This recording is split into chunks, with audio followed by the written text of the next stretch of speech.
Lithi iBhayibheli, money is an answer of everything.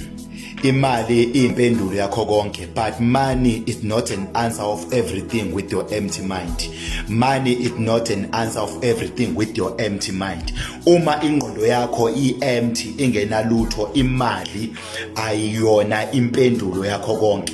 Imali iyimpendulo yento ekhona engqondweni yakho. If ingqondo yakho i-empty, even imali ngakhona but ngeke izikuphendele inkinga zakho and ngeke futhi izikusize enkingeni zakho. uJoseph kwakudinga ukuthi azabe namaphupho ukuze abafowabo bamgayise ukuze ayoba iprime minister yaseGibhithe.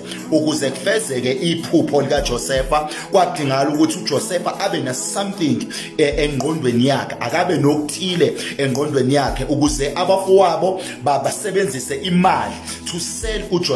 Kunabantu namhlanje abadinga imali but bayithola imali kodwa ayibasebenzeli futhi ayibenzeli lutho ngenxa ukuthi engqondweni yabo ba-empty. Imali iyimpendulo while you have something on your mind.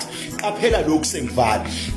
Empilweni you can't buy trust, no matter noma ungenzani ngeke uyithenge trust, ngeke futhi uzulithenge true love, kodwa imali yakwazi ukuthenga uthando oluyifake. Uma empilweni ulizokufika desperate, desperation iyakwazi ukuthi lead imali ukuthi ikuthenge noma ithenge uthando kuwena oluyifake because we are desperation. Kodwa even if true love ayisoze yathengwa na uthando, but imali idinga ukuthi you're supposed to have something on your mind. God bless you. Mele njalo yabathwala bakhe.